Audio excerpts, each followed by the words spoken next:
My name is Tom Llewellyn. I'm the executive director at Shareable. We are a working partner of the Rural Power Coalition, of who we are co-hosting this session and series with. We've got a number of awesome presenters for you all today. We're going to be starting with Rachel Christensen, who is an Alaska organizer. Moving on to Chris Woolery from Mountain Association. We've got Philip Fracica from Renew Missouri. Matt Grimley, who is at the Electric Cooperative Innovation Center, and finishing up with Karen Campblin from the Center for Common Ground. Each one of these presenters will be presenting for about 8 to 10 minutes. After some of them, we will have a little bit of time for Q&A, but mostly we're going to be saving Q&A for the end. So please do drop your questions in the chat as they come up. We'll come back to those and hold on to them so we don't miss them. I think that's probably the housekeeping for today. And because we've got so much, I want to make sure that we get rolling now. So without further ado, I am going to pass this over to Rachel.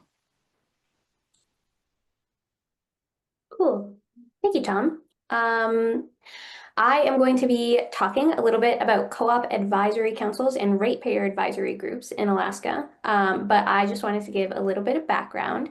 My name is Rachel Christensen. I use she, her pronouns, and I live and organize on Otna and Dena'ina lands in like South Central Alaska. So I live in Palmer, if anyone is familiar. If you can go to the next slide. I work with a couple groups across the state to organize around utility board reform. So when I talk about the work that I'm doing, it is in this small yellow strip of Alaska in the big map.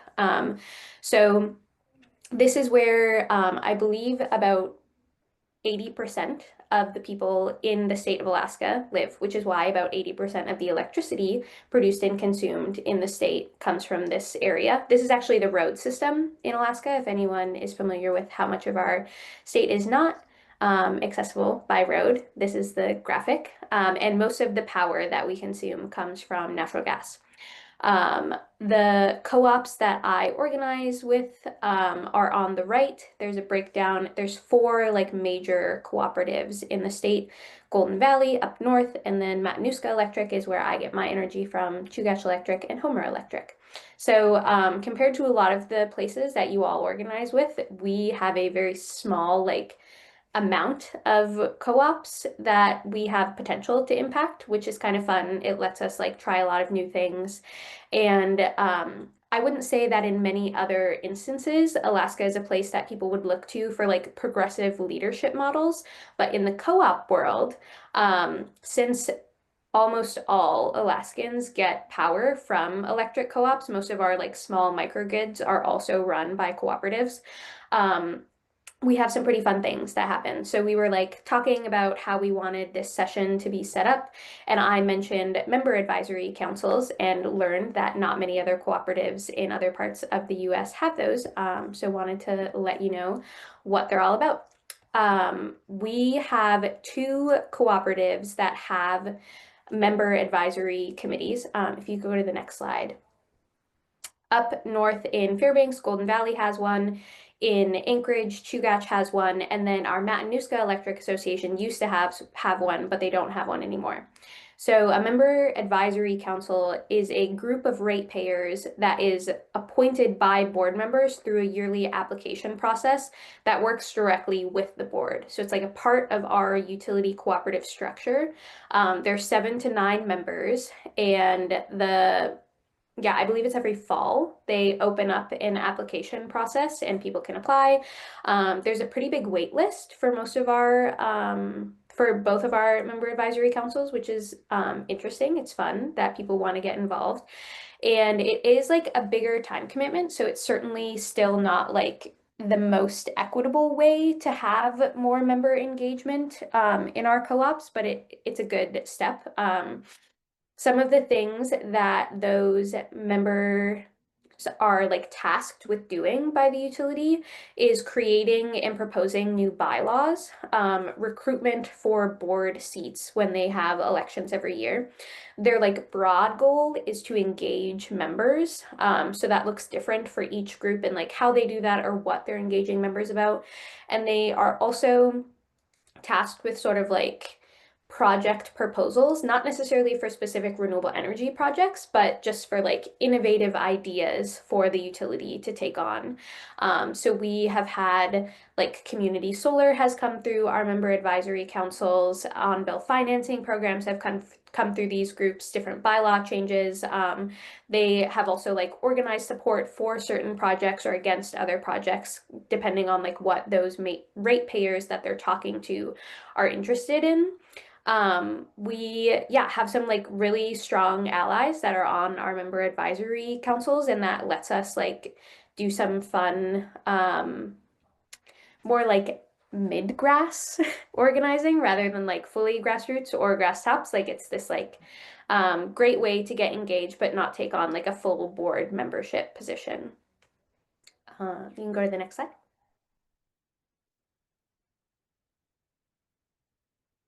The other way that we have volunteers getting engaged with our utility elections, besides just like our organizing work that we do, is through ratepayers alliances.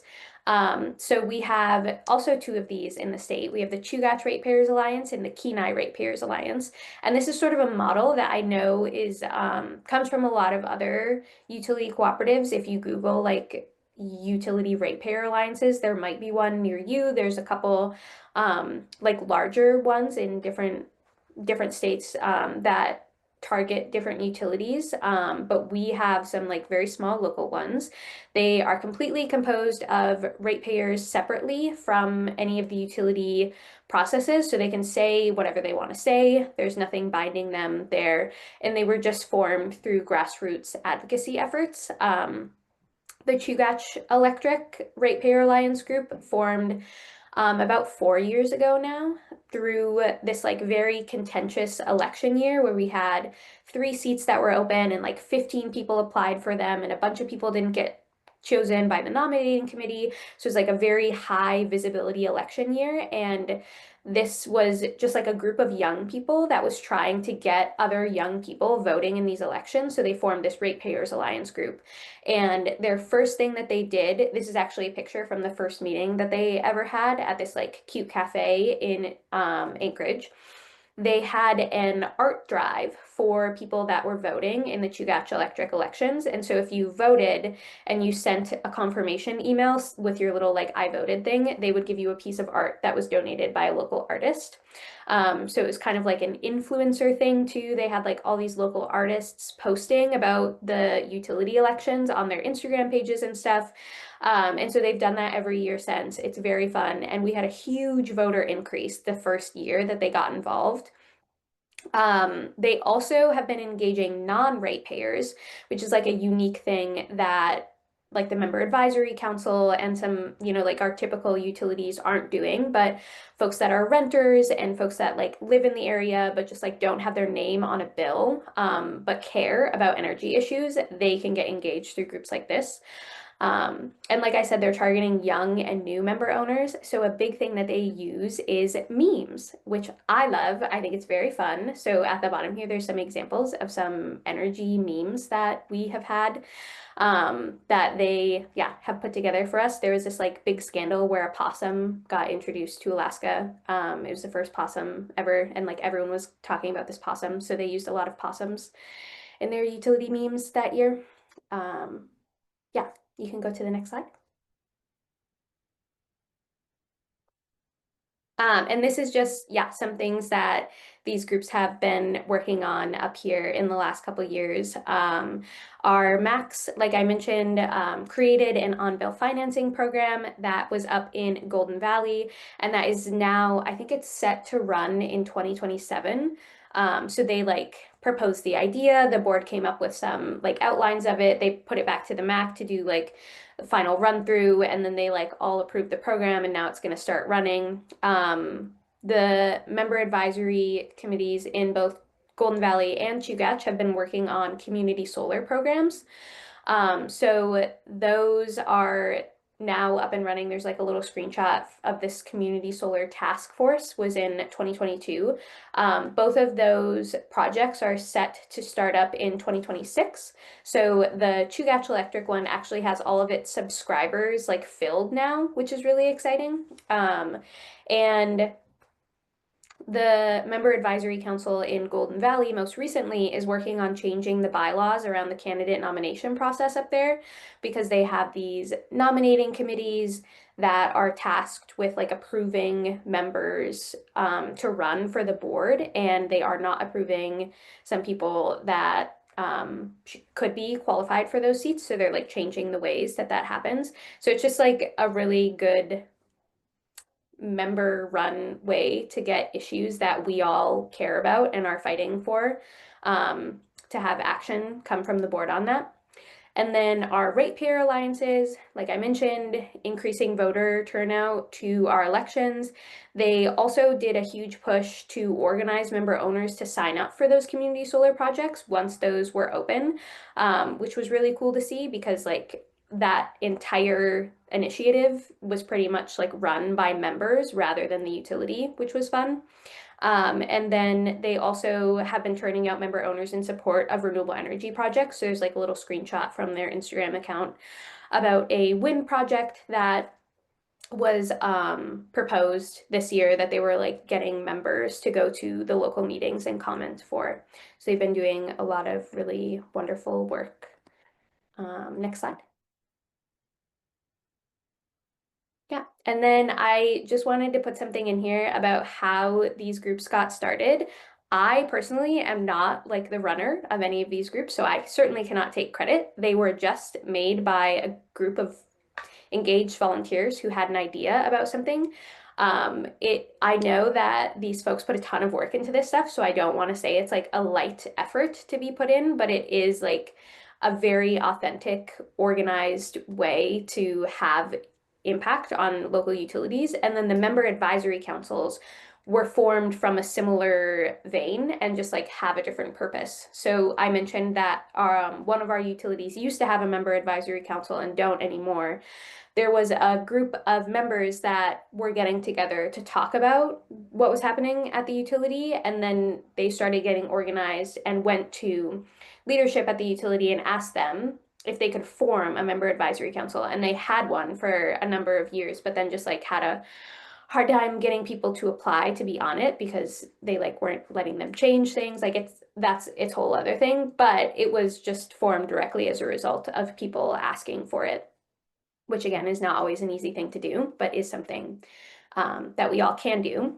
And I believe these slides will be sent out. So I wanted to put in the links to all of the groups that we have running up here so you guys can check out what their websites look like, what their like social media feeds look like. And I put a couple screenshots of some of my favorite memes that these groups have put out. I really like the amount of I am 25, the amount of other 25-year-olds that I have heard talking about utility elections in the past like 2 years is absurd, and definitely just because of the organizing that these people are, well, not just because, but in large part because of the organizing that these groups are doing. There aren't a lot of places that are making Instagram posts just about jokes about local utility election policies. And yeah, they're just doing great things. Thanks so much, Rachel. I added those links into the chat, so you can click on those. As was mentioned, we will be sending out the both the video recording of this session and also the slides for this. And we have a kind of learning management system, Canvas, where we've been posting all those things. And Aaron's going to go ahead and, excuse me, drop a link in the chat for Canvas, where we'll be posting all those resources. It's there now. So for our next speaker, I'm going to bring in Chris Woolery to discuss grid edge investments and inclusive financing. Thanks, Tom. Hey, friends. I'm Chris. I live in Lexington, Kentucky. I work for the Mountain Association, and I'm excited to talk about grid edge investments. And while you're looking at my wall of text, I just want to talk about why I'm excited about it, right? Rachel talked about how we can be engaged by our co-ops, or we can engage them if they're not doing it. And if we do that, right, they're going to know what we need. And in my place, we know what we need. We need affordability. We need resiliency. And so then in a blue sky vision, right, in a perfect future for electric co-ops, they would meet those needs. They would meet those needs. And so here in Kentucky, it's personal for us, right? It's personal to me. I've been there. I've lost my heat pump due to a flooded crawl space. I've lost power many times just through extreme weather. And Kentucky has been the center, maybe potentially a center point of extreme weather events for the country. And so it's personal, right? And so I want to talk about how we can change that, right? And so the next slide, we'll get into all these bullet points with the slides, but the next slide I want to talk about, like, what is grid edge? What is the grid edge, right? And it's just it's the end of the line, right? It's the end user, not the power plant, but who is using the power from the power plant. And it's a different way of looking at things and doing things from a centralized generation system. We could think about making investments all throughout the system, including at the grid edge, and have a much more distributed system. So start at the end of the line. Start at my house, at my community center, at my school and church, not with new power plants. And co-ops could and should focus on every possible win-win scenario, because there's a lot of them available to us now. What we need in Kentucky is oftentimes cheaper than what we're getting and what we've been doing in Kentucky. And so we need to be thinking about the question, where does meeting the needs of individual families and businesses and local communities actually lower the costs and increase the benefits for every member owner? And so to get into more of that, we can go to the next slide. Bear with me, sorry, I lost my notes. And that is at the house, right? Resiliency in my place starts at my house. I'm worried about, how long can I stay home safely in an emergency? How long will my home stay warm if I lose power in the wintertime? And so reliability and resiliency are hyper-local issues. They're tied to community. And we in Kentucky and member owners across the country, we need home energy upgrades and investments at home and in our communities much more than we need new power plants. And so the next slide talks about, hey, it's not just at home. It's not just at home. It's also throughout the community. And so you can think about community microgrids. I love this picture because it shows public transportation. It shows electric vehicles. Electric vehicle is also a rolling battery, an energy storage machine. And so through investments in community, in energy efficiency, in resiliency, in battery storage, and electrification and electric vehicles, we can make those communities more efficient and more resilient. And our community institutions need those energy efficiency and resiliency investments terribly. Volunteer firefighters, nonprofits, local governments, they in Kentucky, they all have very high energy bills and very old buildings. And that's probably true across rural America. And so we're moving on to the next slide. Just want to highlight the opportunity to create resilience hubs. Here we've got an example of a school as one. But why wouldn't we want to put solar on our schools? And why wouldn't we want to have the buses be electric, and so that they could be used as a mobile battery fleet in a time of emergencies? Again, these communities need these investments, and many times have very, very high energy bills. And oftentimes the investments pay for themselves locally and throughout the energy grid and the energy system. And so I'll switch one more to the next slide and talk about how these small investments, lots of small investments in distributed energy and resiliency, can actually be aggregated together and offset the need for larger grid upgrades and even new generation, transformers, substations. All of these things can have deferred maintenance if you don't have to keep building bigger and bigger systems.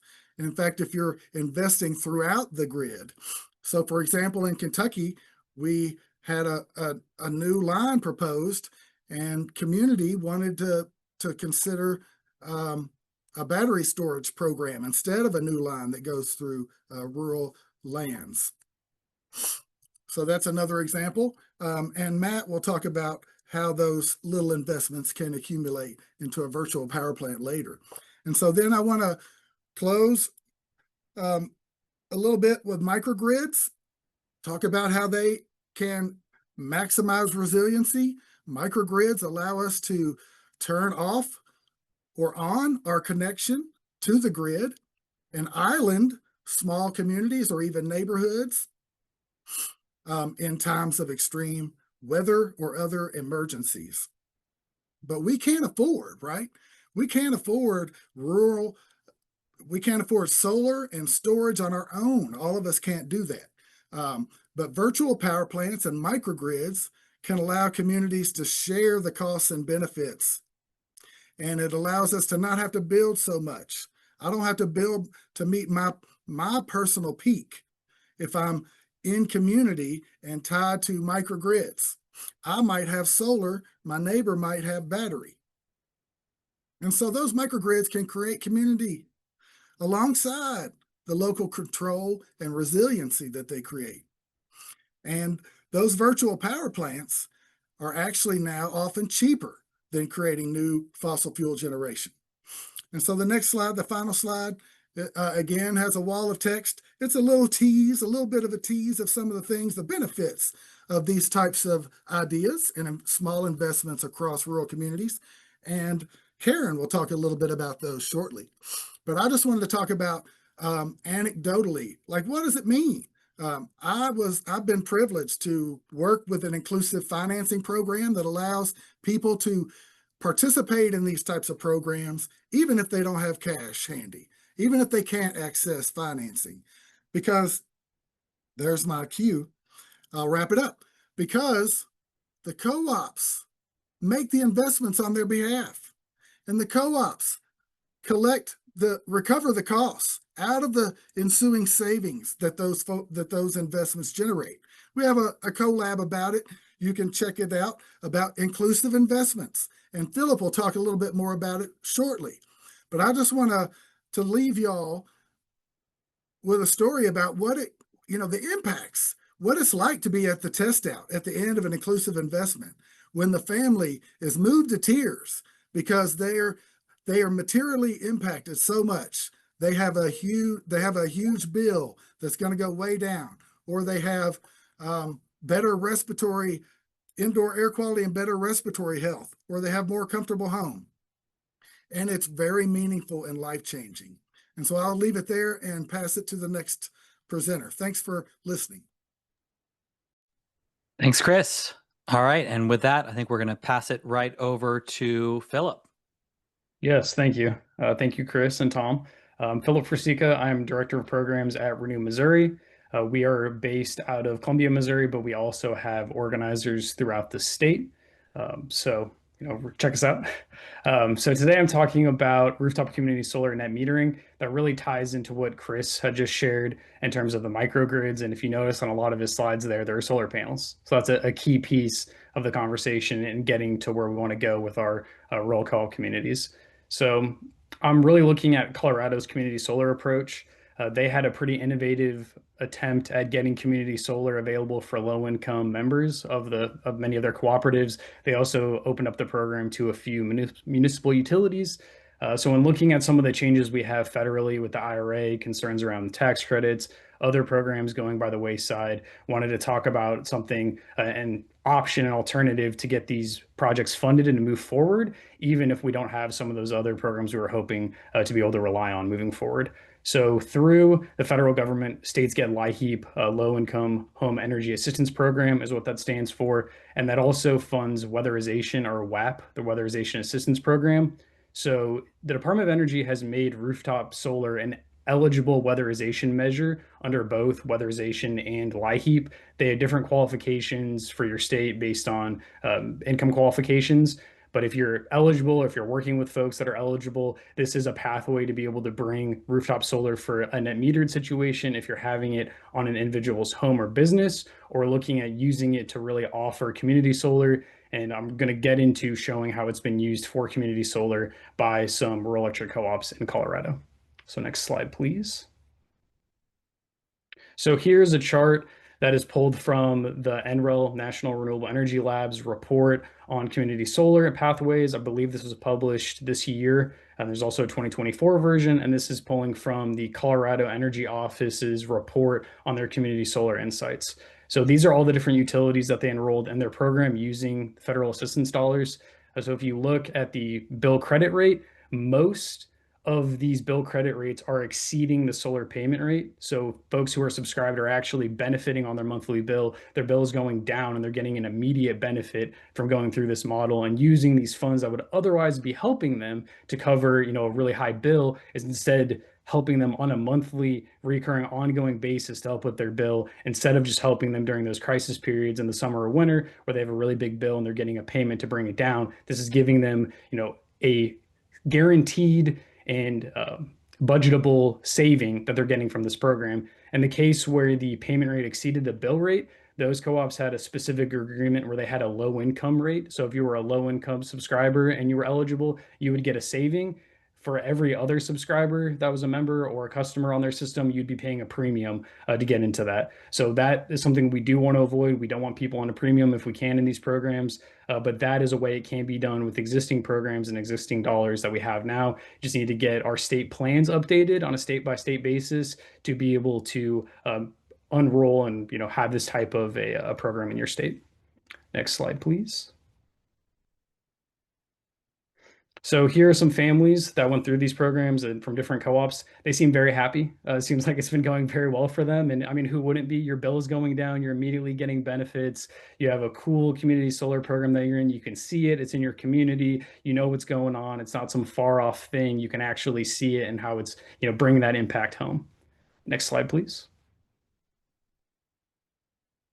So just going into the other side, the individual side outside of community solar, if we're looking at net metering, many states have it. Really only Texas and Idaho are the only states that don't have a statewide mandate allowing or requiring or giving guidance on how net metering should be done, which is essentially just hooking up solar or another form of generation that you are then using and is then being credited on your bill based on your consumption. And the difference is typically what you're billed. It can be done in different ways. It can be done at the actual retail cost of power. It can be done at the price that you're receiving it. And it can also be the avoided cost, which would be a calculation where the utility would be looking at if they went out to buy something instead of using their own power at a much lower price. So it's typically a lot lower of a rate than what you're actually getting on your bill if it's at one of the better ones. So we would prefer a higher rate always, but it just varies by state. And the other image here in the categories of net metering, you can have a single owned net metering system where if you had it at your home, if you had a small business, it's how you would set it up.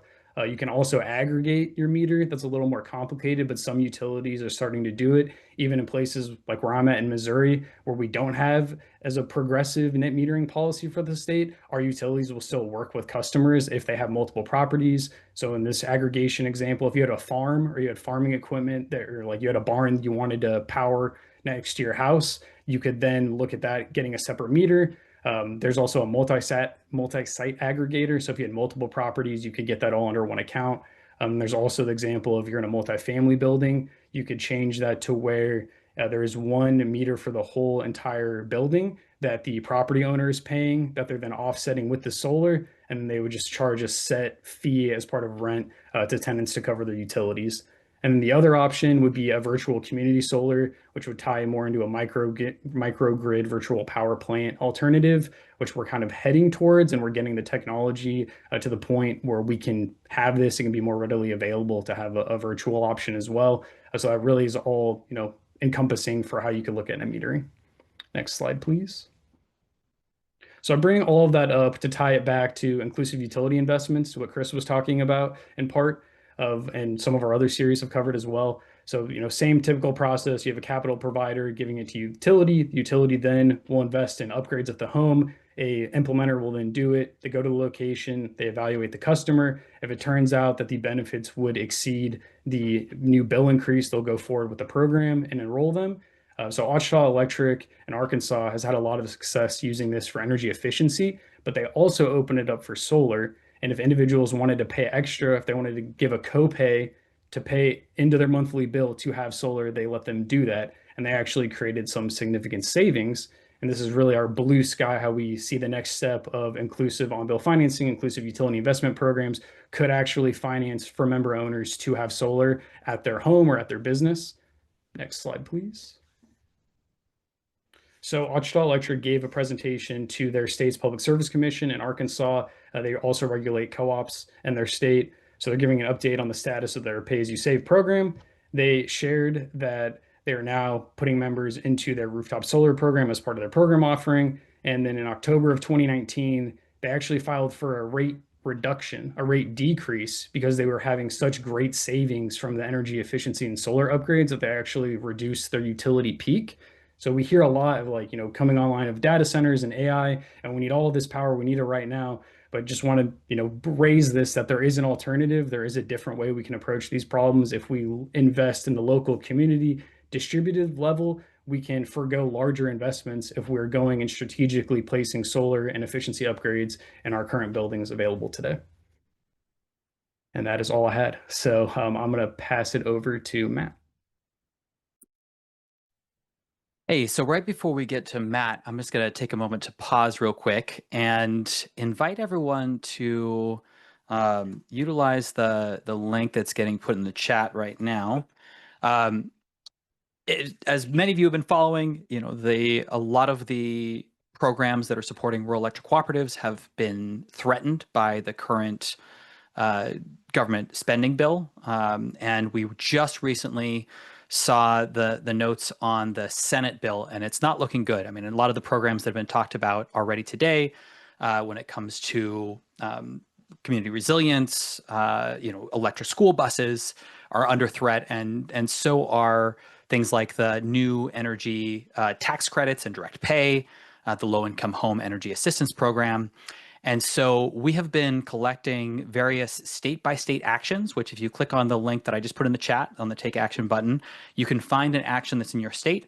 If there is not a current action to sign on to for your state, you will be directed to the National Rural Power Coalition action that we are promoting. So just want to give some attention to that and encourage people to take action themselves and also to share this with your organizations. And so there's going to be another call to action at the end about something else, but I wanted to make sure to promote this. So please save this link for later. And with that, I'm going to go ahead and pass it over to Matt. Thanks, Tom. So I'm a staff researcher over at the University of Minnesota and the Electric Cooperative Innovation Center. And what I'm going to be talking about is the history of what I think are some pretty nifty programs for how you get distributed energy resources at scale and operationally working all in sync with each other, essentially a virtual power plant. So these load management programs we researched a few years back in the upper Midwest, focusing on generation and transmission cooperatives, Great River Energy, Bankota, Dairyland, East River. And you find talking to them, they'd be like, yeah, we have, 4 customers who have rooftop solar, but then we also have 10,000 customers with controllable water heaters. You find out that these programs go back decades to the 1970s, 1980s, and really birthed in this moment of crisis for the nation with the oil crisis, the farm crisis, interest rates going up, a little bit like today. And really, they had to do something pretty drastic. And what they did was make a virtual power plant at the time. And they built it incrementally, piece by piece over time, working in the starts and stops to have controllable water heaters, controllable irrigators, generators, And they've worked to incorporate all these new technologies into their programs in recent years, like electric vehicles, smart thermostats, even rooftop solar and storage. And that's the whole idea with a virtual power plant. It's a coordinated system that can act as if it were a big centralized power plant. And like Chris said earlier, it can produce all these different savings onto the grid, reduce emissions, and it's better for everyone. But I think what was interesting about these electric cooperatives is that they did it with such speed and like such scale. Um, just from these numbers on this chart below, it shows total deployment across the member cooperatives within these G&Ts over time. And it shows hundreds of thousands of different connected devices in homes and businesses across the member service areas, amounting to about 1 out of every 2 of their members has a load control devices. 50% penetration rate. Huge. People like start slapping their backs if they get a 10% penetration rate, but 50% penetration rate is enormous. Next slide, please. And so that's what I really wanted to emphasize here is that electric cooperatives can work through, all these grid edge technologies like Chris talked about, work through solar and LIHEAP and all these inclusive financing mechanisms like Philip talked about to work and create benefits up and down the systems, coordinating those distributed energy resources down at the bottom. Those would be your heat pumps, your smart appliances, your batteries, your rooftop solar, going through the distribution cooperative where it can scale out all these different incentives and programs to consumers, working with the generation transmission cooperative to help scale out the program to other members, and eventually connecting those distributed energy resources up to the wholesale energy markets so they can act as if they were a power plant. And so you don't have to build those big hunks of steel that will be remaining in the ground producing emissions years and years out into the future. And so the benefits of these things, virtual power plants, can be seen in just how the past load management programs are run too. You get these discounted incremental rates that will save your household hundreds of dollars every year. You can look at that from Green Mountain Power's Bring Your Own Battery program, for instance, in Vermont right now. You can also see that in just the water heater programs that they offer up in Minnesota or in other electric cooperatives around the nation. And we're talking about savings for the utility, but then we're also talking about just removing pollution from the air, from our homes, from our businesses, as we're talking about electrifying stoves, heating, our vehicles, and the electricity grid at whole. We're also talking about cooperative-led virtual power plants, creating community power, community ownership in their own assets, and promoting a way for people to build equity and improve their lives over time.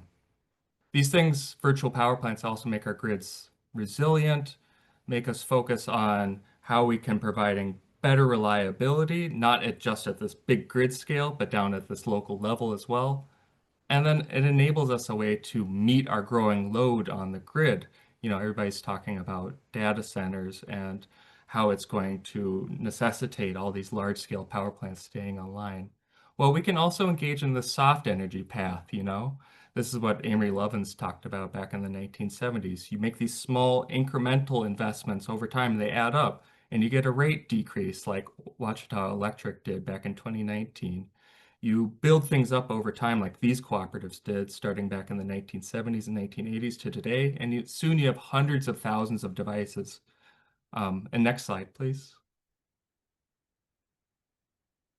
But I think my take-home message and what I really want to see from electric cooperatives and virtual power plants going into the future is how can you use the past to inform the present and the future?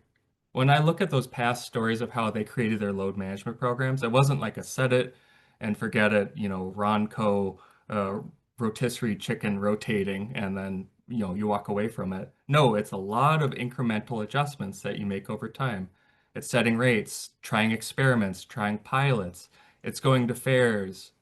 We heard one story about people going door to door across their 1,500 member owners in South Dakota and trying to sell water heaters. It's about working up and down that value chain so you're not just setting a price on something.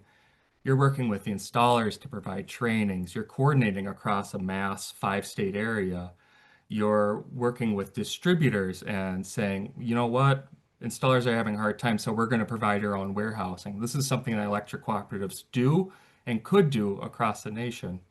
And also working with manufacturers to do that bulk purchasing, buying down the cost of equipment to make it cheaper for and easier for consumers to install these electrified home products on their own grids. And this is something that like Solar United Neighbors already does across the nation.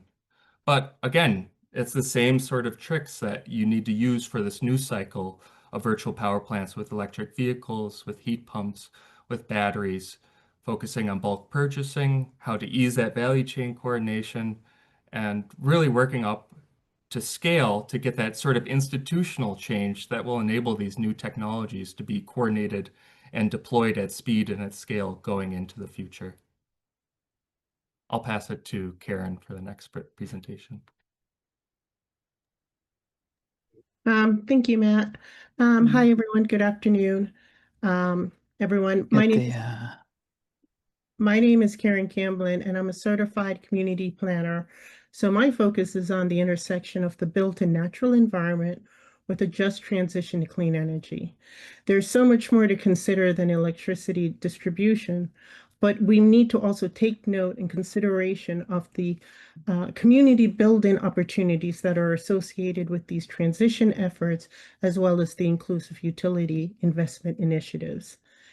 In an era where sustainable energy and community resilience are more critical than ever, electric cooperatives stand out as a powerful agent of change. These member-owned organizations not only provide essential electricity services, but as I said before, can play a pivotal role in fostering community building, driving economic development, and creating jobs in local areas. As we've discussed, electric cooperatives are a nonprofit organization that are owned and operated by the members they serve. However, unlike their traditional utility counterparts that prioritize profits, cooperatives are supposed to be democratically controlled, meaning their member owners should have a voice in how the business is run. The Rural Electrification Act of 1936 was a landmark legislation that transformed the landscape of electricity access in rural and under-resourced areas. Before its enactment, only about 10% of rural households had electricity, leaving a large swath of the country in the dark. However, with the establishment of the electric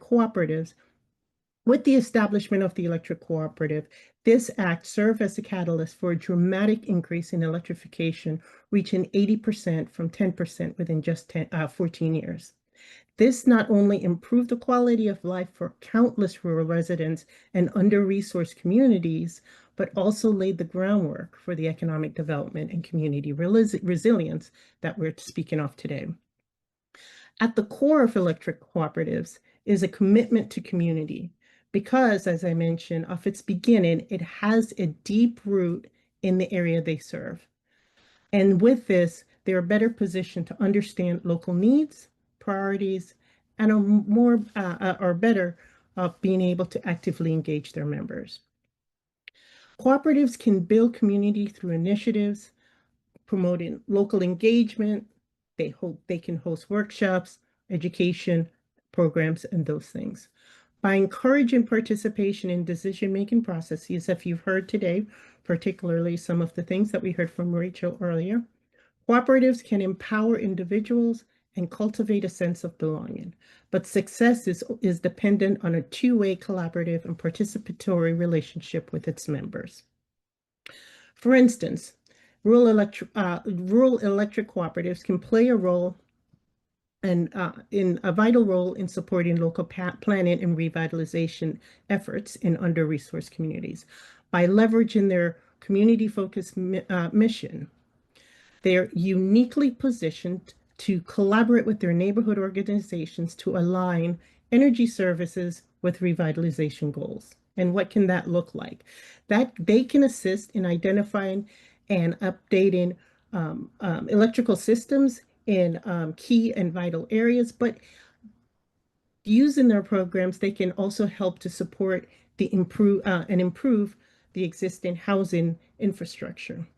They can provide financing options such as what we heard today, the inclusive utility investment or on-bill financing, that would provide equitable and affordable financing options for the improvements of our housing and business infrastructure, for energy efficiency retrofits, lighting, and the like. They're also uniquely positioned to stimulate economic development. And with these transition to clean energy, as well as bring in new programs that the on-bill financing would be able to provide, would give a local community an opportunity to increase their small business as well as entrepreneurial pursuit. And the electric cooperatives would be well positioned to make sure that they're committed to providing local area agreements and focusing on community benefit agreements, meaning that local residents and businesses within their service area would be prioritized to have access to the entrepreneurial opportunities that these new programs that would be coming online would provide. And it would also help support job creation, particularly within areas that are depressed or have experienced a lack of investment for decades. These job creations would make sure that not only do they create new job opportunities, but the money that is invested for these jobs stay with the community and would be recycled through, whether it's supporting a small business, supporting a small grocery, versus having those contracts and those jobs with businesses that are outside of the service area. So whenever those people leave, so does the money. So we want to make sure, as we are making improvements to the infrastructure and the money that is generated for these initiatives, that the money stays local. Everything is local, as well as the cooperatives can collaborate with local education institutions and training providers to develop tailored training programs, which will ensure the local workforce is prepared for future jobs, especially, as I mentioned, this is an emergent sector, such as the advancement of renewable energy. Investing in these education and training programs would enhance individual livelihoods and bolster the overall economic vitality of the community. So as I mentioned before, it is very vital that there is a collaborative relationship between the utilities and the local communities to identify what those needs are. And it has been done, and a lot of the electric cooperatives are also looking for ways in which not only can they provide the program, but ways in which they can engage in a more intentional manner with their members. We were working with the Rappahannock Electric Cooperative here in Virginia, and they were getting ready to implement the inclusive utility investment program for their members.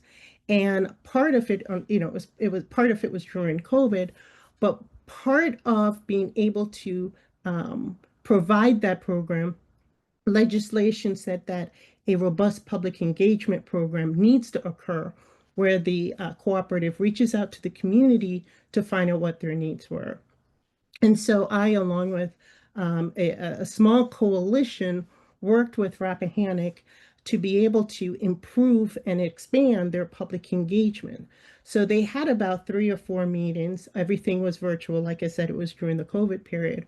But when they first started and had that first meeting, pretty much everybody who were in attendance were, oh, I'm sorry, Erin, can you move to the next slide, please? And so everybody in attendance in the first meeting were industry folks. By the time we reached towards the end of the public engagement process, we had a lot of members that were there, and they actually noted that by making a few tweaks, how people are able to access the Zoom? How are people able to interact while they're on the Zoom? And all of those things help to create a more robust and a richer experience, which made members tell their friends to join.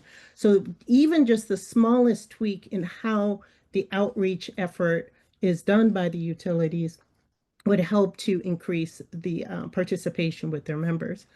And so on the screen right now in particular, there's 7 cooperative principles that are cooperative, or cooperatives across America are pay close attention to make sure that they are reaching out and keep that community-based mission, which is what they are actually founded on. And so I was given this example, and I think it falls in line with what I'm discussing here today, which is Webster Electric Cooperative identified that they were not getting a lot of participation from their members. Their ballot intake was very low, and they were not having people come into their annual meeting. So all they did was they shifted their annual meeting, which is typically held in at the end of the year, to a virtual format, which would increase engagement.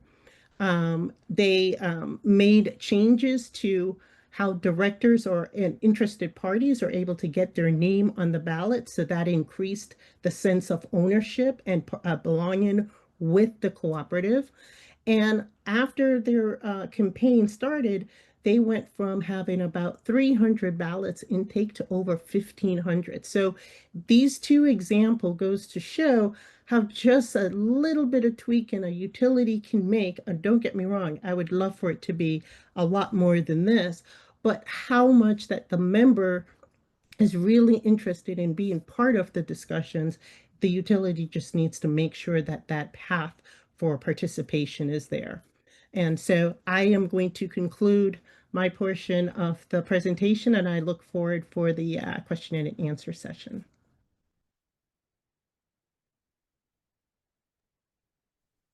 Yeah, thank you for that, Karen, and thank you to all of our speakers that we're going to be bringing back now for the Q&A. As we're bringing everybody in, I just want to make a note that at the end of this session, so right at the top of the hour, no matter where your hour at the top is, we have a very special film premiere to share with everyone. We've worked with the Story of Stuff to produce a short 7-minute documentary focused on Native organizing around electric cooperatives and energy issues in North Dakota. And so we're going to be playing that again right at the top of the hour when we're done with the Q&A. And for those of you that are not able to stick around, again, like I said, we're just premiering it right now. It only just came out as the session has been running. And we would ask that if you share it with the comms folks in your organizations to help us get the word out. And so I'm just going to go ahead and put all the links to the various social channels and YouTube where the video can be streamed after the session is over. So that's our second call to action. I do know that some folks need to leave early. So again, thank you for joining us. Like we said, we're going to be posting the recording of this tomorrow and the slides. But for now, we do have a couple of questions. Please drop questions in the chat. I'm going to start off the session. And Matt, just want to start with you. You talked about the opportunities that virtual power plants present. And I'm wondering if you can give a kind of a ballpark estimate for, what percentage of load growth VPPs have the opportunity or the potential to save. Could it meet this larger demand that we're seeing or that we're going to be seeing coming down the pike? And if there's any other kind of opportunities for member owners of co-ops or supportive organizations to be able to kind of sell this as a potential to their co-ops. Yeah, thank you for the question.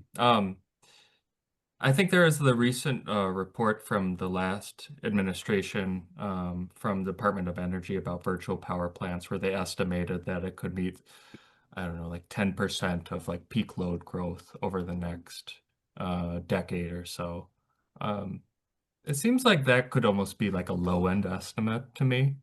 It's definitely not going to, meet everything, but like I talked about, it's about making those incremental investments and about saving like wherever you can. And so if there's 40 hours during the year where everything's running, everybody has their air conditioning on, everybody has their electric heating on, whatever. If you can turn off some of your devices during that time or store energy during that time, every little bit counts so you don't have to build that extra bit of infrastructure in the end. Yeah, and electric cooperatives provide a great example of like how to build out those programs over time. And for members, I mean, looking to organize virtual power plants in their territories, I would say, there's great examples just in like the cooperatives around the nation already and the past program work that they've done. I think they've had like ebbs and flows of, good programming, but just kind of letting it coast at times. But yeah, look at their programming and just how they coordinate it. Great River Energy, East River, Dairyland, and Coda in the upper Midwest are examples that everyone looks to in the co-op world. Yeah, and thanks for putting Chris. that piece there. Yeah, thanks, Matt. Going back to the beginning of this presentation, well, we'll switch over here. Bree asked the question, are there good resources out there for helping smaller cooperatives with funding or technical assistance for implementing distributed energy demand reduction programs? It seems like the Inflation Reduction Act rollbacks will result in a pretty big blow to the momentum.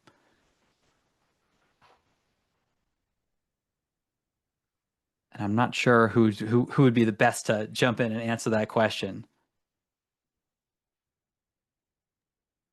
Well, I'll attempt to. So for some of the programs that we think will still be there, REAP and ECLIP, the Energy Efficiency Conservation Loan Program through USDA, those have been longstanding programs. So hopefully those will remain and have, some pathways that won't be as robust or as detailed as the IRA funding opportunities would have been for these different options, but might be able to pull from those to get, a little bit of assistance. Great, thanks, Philip. And Becky asks, she's interested in examples of transition to clean energy at co-ops without the need for federal aid as the catalyst behind it. Are there suggestions that our panelists can make about what available resources might already be out there, what co-ops are already doing? Yeah, I'd love to jump in on that one, and I'll tell you that there may be no end to the number of folks that are interested in financing and bankrolling and backstopping inclusive utility investments. They have a 99.5% cost recovery rate. And so it's one of the safest investments you can make. And so you don't even really need so much. Obviously, you need the cash, and that's great. But sometimes just a loan loss reserve can make a huge difference. A few $100,000 can unlock millions in investments because it gives that sense of that peace of mind, right? That there are some resources to cover any defaults, even though they know that there's unlikely that there will be many.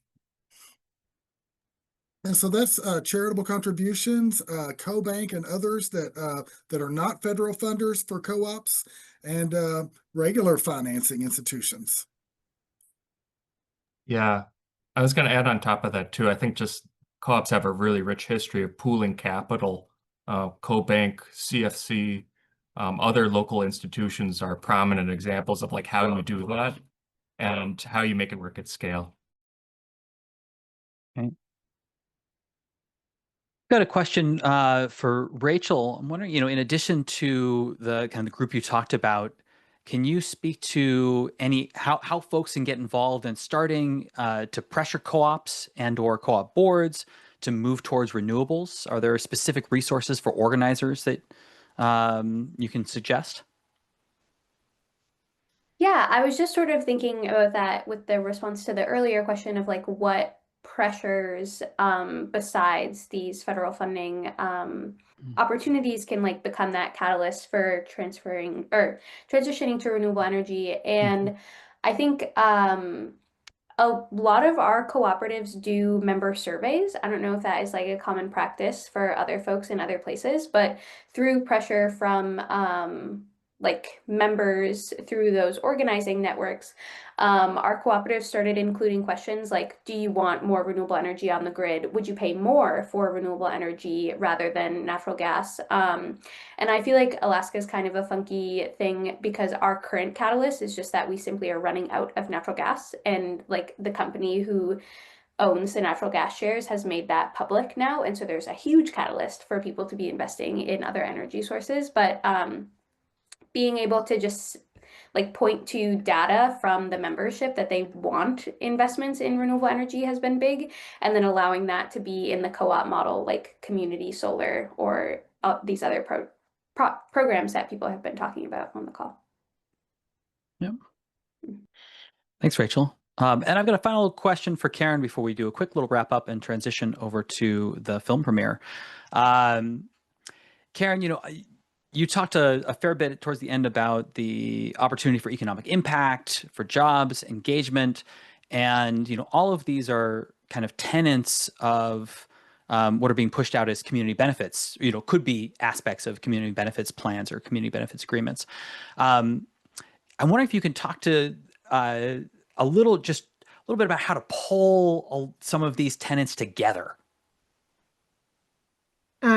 I think it's basically building a relationship with the electric cooperative is one, but also it's trying to identify what it is that the community needs. I wouldn't, want to say this is what a community would want us to prioritize, but basically, generally speaking, it would take a multidisciplined approach, so housing advocates can be a part of it because through these programs, you can get support to rehabilitate homes.